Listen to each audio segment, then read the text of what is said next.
Soda water बनाने के लिए कौन सी गैस प्रयुक्त की जाती है? सोडा वाटर के लिए, तो सोडा वाटर के लिए कार्बन डाइऑक्साइड CO2 का प्रयोग किया जाता है दोस्तों। और देखिए आपको बता दूं, NO यानी नाइट्रस ऑक्साइड, शायद आपको कुछ काम आ जाए और इससे अधिक प्रश्न पूछता भी है। ये जो मैं बता दे रहा हूं ना, ये भी पूछ देता है कि NO stand for what?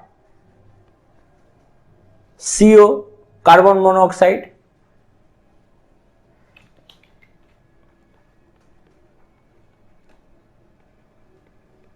Carbon monoxide, बहुत सारे कैंडिडेट CO2 में कंफ्यूज हो जाते हैं। SO2 यानी सल्फर डाइऑक्साइड, और CO2 का मतलब तो आज बचपन से पढ़ते आ रहे हैं, और आज जो इतनी ज़्यादा गर्मी बढ़ रही है इसका ही देन है, तो इसको तो याद रखना ही पड़ेगा, कार्बन डाइऑक्साइड। आते अगले प्रश्न पे। 1 ग्राम वाले पदार्थ का तापमान 1 डिग्री C बदलने के लिए आवश्यक ऊष्मा की मात्रा को क्या कहते हैं? तो जब आप 1 ग्राम पदार्थ का तापमान 1 डिग्री C बदलना चाहते हैं तो विशिष्ट ऊष्मा इसको कहा जाता है। लॉगरिदम का आविष्कार किसने किया था? तो जॉन नेपियर। पोलियो विषाणु शरीर में प्रवेश करता है कैसे? दूषित खाद्य और पानी से।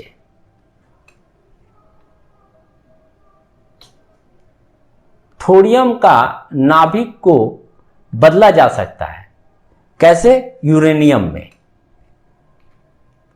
निम्न में से किसे सूर्य प्रकाश को नाभि बिंदु पर लगाने में प्रयोग किया जा सकता है? तो अवतल दर्पण।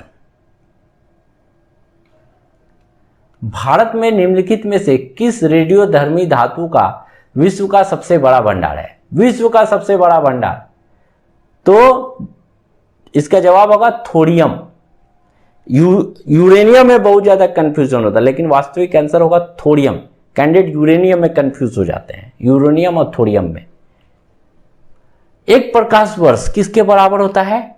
ये काफी महत्वपूर्ण प्रश्न है, बहुतों बार आ चुका है, और आप याद रखिएगा 9.46 इंटू 10⁻15 मीटर, एक प्रकाश वर्ष।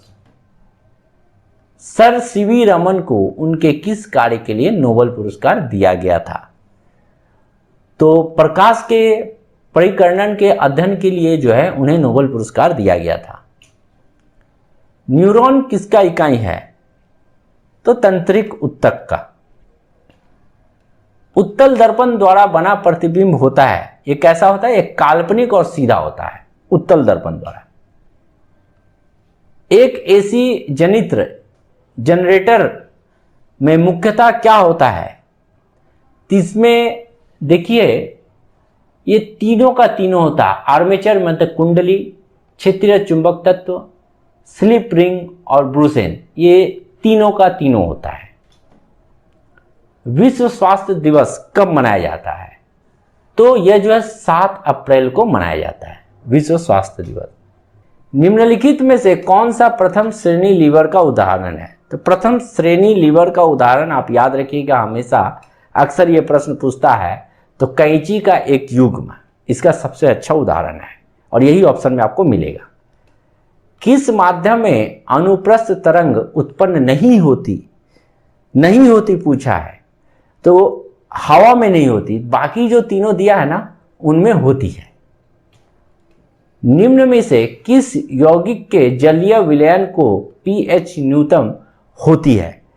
तो ये जो है अमोनियम क्लोराइड, इसका सही जवाब होगा अमोनियम क्लोराइड, NH4Cl। मधुमक्खी का डंक रूपांतरण है, तो अंड निक्षेपक का, अंड निक्षेपक। पानी में घुलने पर निम्न में से कौन सा एसिड कम H+ आयन देता है? तो यह जो है CH3COOH, मतलब ये किसका नाम है? ये एसिटिक एसिड का। दोस्तों और भी बता देता हूं, H4SO2 इसके बारे में आप लोग जानते हैं, सल्फ्यूरिक एसिड।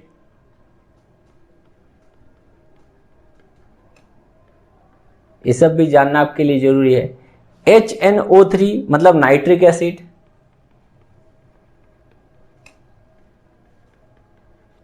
और HCl यानी हाइड्रोजन क्लोराइड।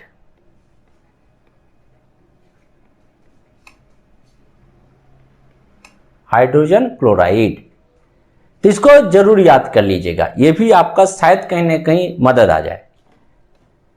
पानी से भरे एक बर्तन में बर्फ का एक टुकड़ा तैर रहा है। पूरी बर्फ के पिघलने पर बर्तन का जल स्तर पर क्या होगा? कुछ नहीं, वो अपरिवर्तित ही रहेगा। ट्रांसफार्मर किस सिद्धांत पर आधारित है? जो ट्रांसफार्मर है ना, वो चुंबकीय का जो सिद्धांत है, यानी चुंबकीय प्रेरण, इससे जो है इस सिद्धांत पर आधारित है। पृथ्वी के उपग्रह का कक्षीय वेग किस पर निर्भर करता है? वो जो निर्भर करता है कक्षा का त्रिज्या पर, रेडियस पर। निम्न में से कौन सा परमाणु बहुपरमाणुविक है? तो सल्फर, ये याद रखिएगा, बहुपरमाणुविक जो है सल्फर होता है। ग्रेनम निम्नलिखित में से किसका घटक है? यह जो है हरित लवक का घटक है, हरित लवक। कौन सी गैस का आवरण सूर्य से निकली पराबैंगनी विकिरणों को अवशोषित करती है?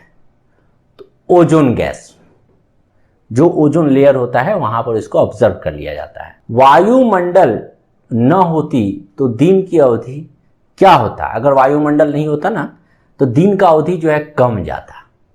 ठीक है। अपश्रव्य तरंगों की आवृत्ति क्या होती है? तो इसका जो आवृत्ति होता है 20 हर्ट्ज के से कम होता है। कार्य करने की गति क्या कहलाती है? आप जो कार्य करते हैं उसकी गति को हम लोग शक्ति कहते हैं। किसी लगाए गए बल के लिए यदि क्षेत्रफल कम है तो उसका दाब क्या होगा? यदि क्षेत्रफल कम है तो दाब जो है वास्तविक रूप से अधिक होगा। दोस्तों ये जितने प्रश्न करवा रहा हूं ना, सभी किसी ना किसी एग्जाम्स में आ चुका है, अतः आप विशेष करके इसको अवश्य याद कर लीजिएगा, सारी के सारी प्रश्न को। शैलों तथा खनिजों में सर्वाधिक मात्रा में पाया जाने वाला तत्व क्या है? तो शैलों और खनिजों में जो सबसे मात्रा में पाया जाता है वो सिलिकॉन होता है। एसिड जिसको अम्ल कहते हैं वो बदलता है। कब बदलता है? तो जब इसको नीले लिटमस में दीजिएगा तो लाल में बदल जाता है। वे आवृत बीजी पौधे जिनके बीजों में 2 द्विबीजपत्र होते हैं उन्हें क्या कहा जाता है? तो उन्हें जो है द्विबीजपत्री कहा जाएगा, है ना। धरती की सतह पर मापने पर एक वस्तु का भार 60 N है, तो चंद्रमा की सतह पर मापने पर उसका भार क्या होगा? तो देखिए, जब आपको इस तरह का प्रश्न पूछा जाए तो आपको याद रखना होगा कि धरती पर जिसका वजन जो भी है, अगर मून पर, चांद पर उसका वजन आपको जानना है तो 6 से आप उस वजन को भाग कर दीजिएगा। यानी फॉर्मूला याद रख सकते हैं कि धरती का भार बटा में 6, क्योंकि मान लीजिए हम यहां पर 60 दिया हूं, वहां पर और 360 भी दे सकता है, तो आप क्या कीजिएगा? तो 6 से भागा दे दीजिएगा, यानी 60/6 = 10। आंसर है यहां पर 10, है ना।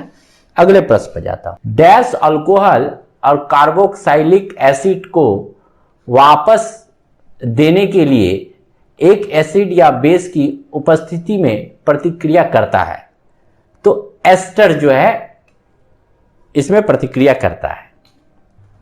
सौर सेल परिवर्तित करती है। सौर सेल किसे परिवर्तित करती है?